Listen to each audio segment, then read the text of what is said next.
안녕하세요. 편하게 듣는 인생 공부, 중년의 지혜입니다. 오늘은 중년이 되기 전에 알아야 할 것들에 대해서 이야기를 나누어 볼까 합니다. 공자님의 논어를 해석하는 총 5가지의 주제를 통해 살펴보겠습니다. 쉼 없이 달리면 먼저 도착할 줄 알았다. 먼저 도착하면 더 많이 쉴 수 있고 더 즐거운 삶이 기다리고 있는 줄 알았다. 그렇기에 달리기를 멈출 수 없었다. 나만 잘하면 되고 나만 똑똑하면 되고 나만 성실하면 된다고 생각했기에 그렇게 살고자 노력했다. 그러다 보니 직장에서도 가정에서도 사람들은 모두 남이 되고 중년의 바다에 홀로 남은 섬이 되었다.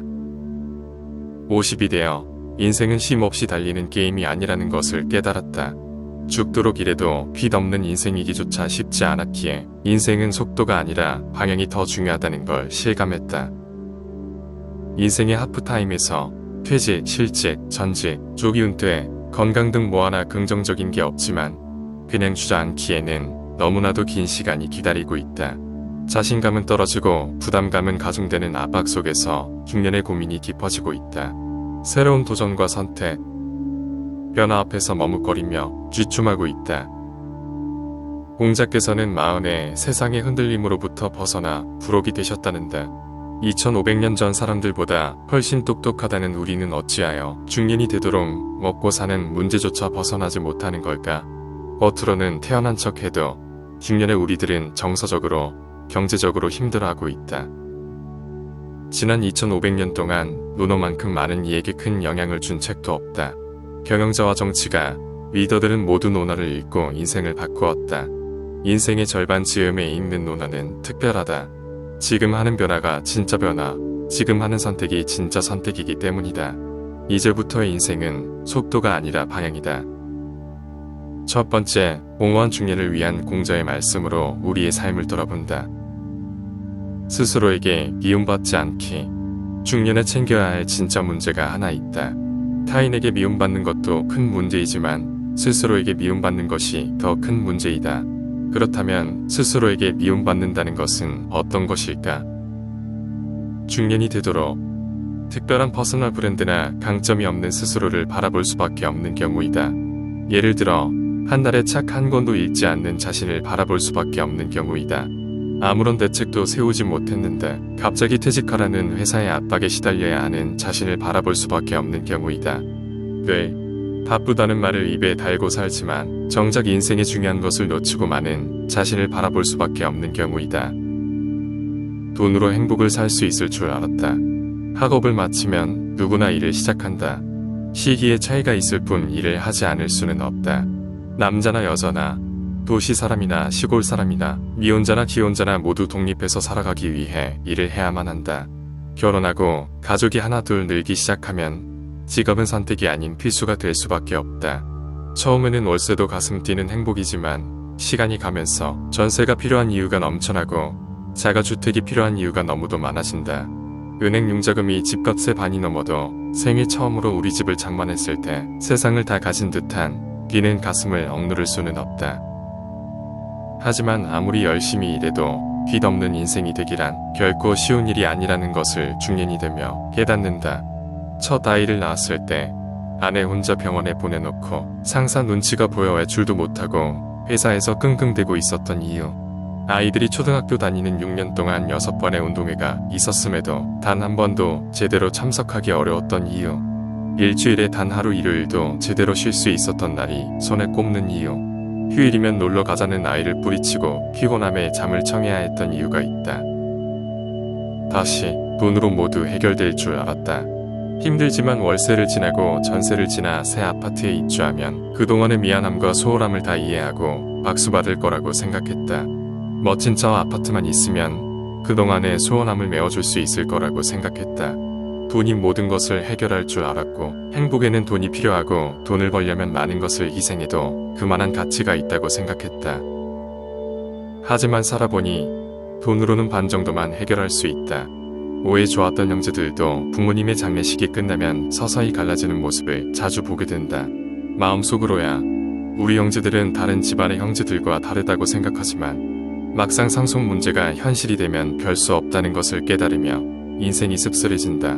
돌아서면 후회를 하지만 돈 앞에만 서면 작아지는 자신을 보며 힘없이 삶을 되돌아본다. 부부가 화목하고 가족이 화목하면 가와만사성이다. 돈으로는 반만 해결할 수 있고 가정이 화목해야 진정으로 행복할 수 있다. 중년이 되어서야 비로소 알게 된 행복의 진리이다. 두 번째, 거인의 어깨 위에서 바라보는 법, 성찰. 지금의 나를 만든 것은 나의 과거이다. 내가 움직이지 않으면 세상은 아무것도 주지 않는다. 주는 대로 받기만 한다면 주지 않으면 굶어야 한다. 일도 수입도 마찬가지로 주어진 일만 하다가는 언젠가는 일이 없어진다. 우리가 직장 생활을 하다 보면 주어진 일만 하고 주는 월급만 받는 경우가 대다수이다. 주어진 일과 고정된 월급을 받으면서도 불평불만이 많다. 가능하면 일을 적게 하고 쉬는 시간엔 늘리고 싶은 마음이 있었기에 일이 조금만 많아져도 상사를 욕하고 동료들과 얼굴을 붉히곤 한다. 그러니 제대로 된 일이 손에 들어오지 않으며 경력이 쌓여도 업무의 전문성은 연차에 비례해 축적되지 못한다. 가끔 업무 성과가 좋으면 내가 잘해서라고 생각하고 업무 성과가 떨어지면 회사의 지원이 부족해서라고 생각한다. 그런 사고방식의 패턴이 수십 년이라는 기간을 거치면서 잘못된 방향으로 고착화되었다는 것을 퇴직 후 자신의 사업을 할 때 즈음이 되어서야 깨닫게 된다. 선배들의 조언과 독서를 통해 리더의 역할을 공부했음에도 불구하고 지난 수십 년의 습관과 생각을 바꾼다는 것이 정말 어려운 일이다. 남이 알아주지 않아도 서운하지 않기. 상대가 인정해주기를 바라는 것은 모든 사람들의 공통적인 욕구이다. 자신은 좀처럼 타인을 인정하지 않으면서도 자신은 타인으로부터 별것 아닌 걸 가지고도 칭찬받고 싶어한다. 팔뚝에 작은 완장이라도 하나 차게 되면 그 마음은 더욱 커진다. 우쭐해지는 마음에 아주 사소한 것에도 마음이 상하게 된다. 그러니 리더로 남들 앞에 섰음에도 무시받는다거나 혹여 비난까지 받는다면 서운한 마음과 그 심한 마음이 들지 않을 리더가 얼마나 될까. 공자가 말하시는 리더다운 리더의 주도성은 타인이 알아주든 말든 자신과 조직의 목표를 위해 흔들림이 없어야 한다.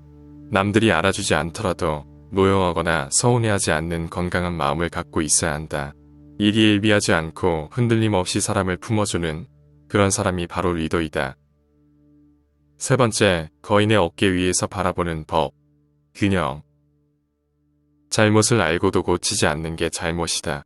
독서를 하지 않아도 세상을 살아가는데 당장은 별 문제가 없어 보이지만 그 기간이 길어질수록 보이지 않는 차이가 발생한다.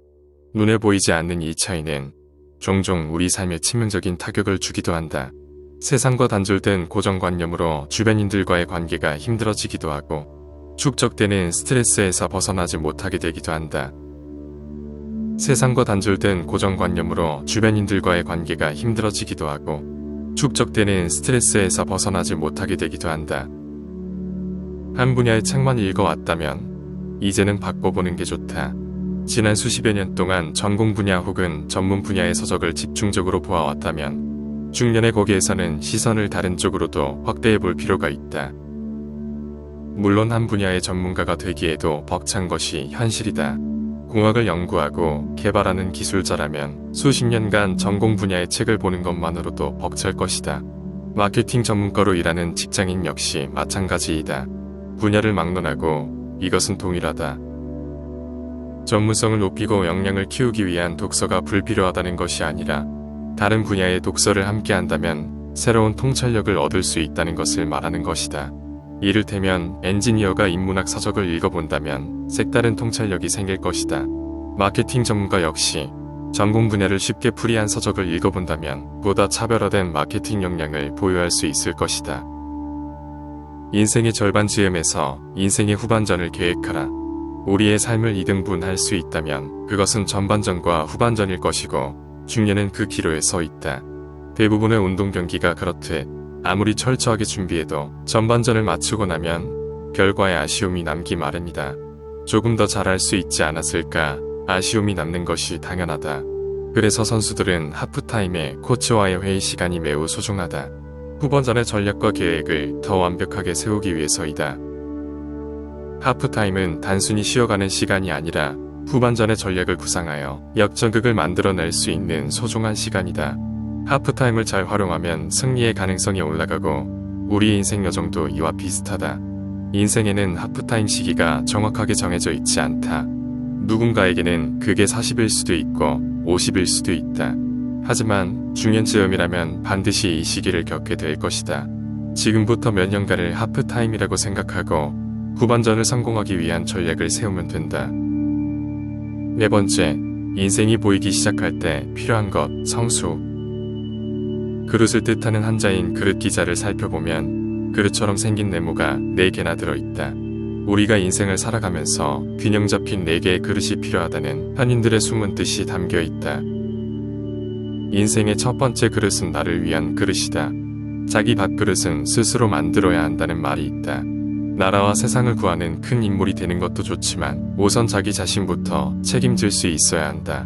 먼저 자기 한 몸이라도 온전히 담을 수 있는 그릇이 완성되어야 한다. 인생의 첫 번째 그릇은 보통 30대에 완성된다.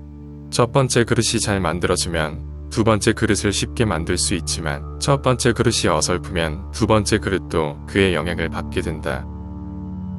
인생의 두 번째 그릇은 자기를 넘어 가족을 책임질 수 있는 그릇이다.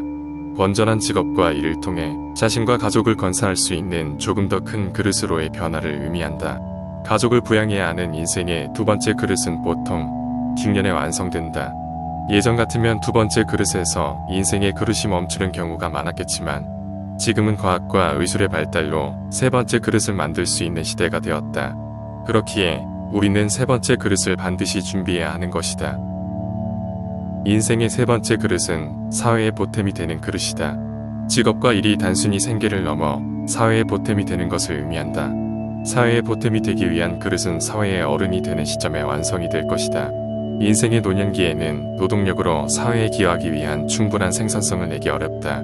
이 시기에는 생산성을 넘어 지혜와 경험을 통해 사회에 다른 방식으로 기여해야 한다. 사회의 보탬이 되는 인생은 우리의 노년을 더욱 가치 있는 인생으로 만들어가는 방법이다. 인생의 네 번째 그릇은 인류의 발전에 기여하는 그릇이다. 큰 조직이나 집단의 지도자가 되기도 하고 혹은 세계적으로 영향력 있는 사람이 될 수 있는 그릇을 의미한다. 이는 모든 이에게 허락되지는 않지만 누구에게나 기회의 문은 열려있기에 최고의 명품 그릇이 될 수 있다. 이처럼 크고 빛나는 그릇을 만드는 데 있어 나이가 절대적인 변수는 아니지만 보통의 경우 인생의 경험과 지혜가 뒷받침되어야만 이룰 수 있는 지점이다. 중년이라는 나이는 이러한 인생 걸작에 도전하기에 결코 늦은 나이가 아니다. 다섯 번째, 논어는 어떻게 나를 일으켜 세우는가? 용기. 우리가 주변에서 이런 말을 쉽게 들어볼 수 있다. 나도 열정을 불살라가며 미친 듯이 일을 해보고 싶은데 그럴 만한 일이 없다는 게 문제야. 하지만 이 말을 하는 사람에게는 어떤 문제가 있기에 인생이 달라지지 않는 것일까? 바로 간절함이 없기 때문이다. 간절함과 두려움으로 끊임없이 공부하라. 간절함은 열정을 만드는 연료이기 때문이다. 의무감으로 하는 일은 간절함과는 거리가 멀다.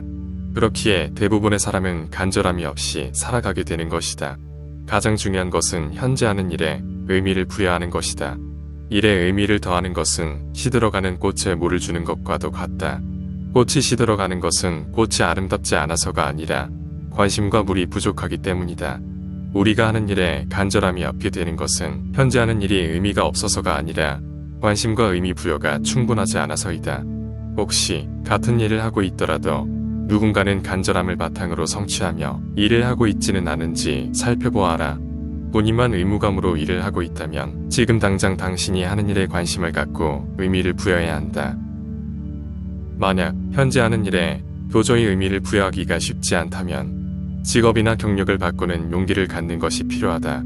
직업이나 경력을 바꾼다는 것이 큰 결심을 요하지만 우리에게 간절함을 이끌어낼 수 있는 일이라면 용기를 내어 도전해야 한다. 한 번 더 열정을 불살라가며 미친 듯이 일해보고 싶다면 현재 하는 일에 의미를 더하든지 혹은 간절히 하고 싶은 일을 찾아 도전해야 한다. 둘 다 모두 큰 용기가 필요한 일이지만 중년에 하기에 결코 늦지 않은 시도이다. 오늘은 논어를 통해 중년에 필요한 삶의 자세를 공부해 보았습니다. 함께 나누는 중년의 지혜, 당신의 삶을 응원합니다.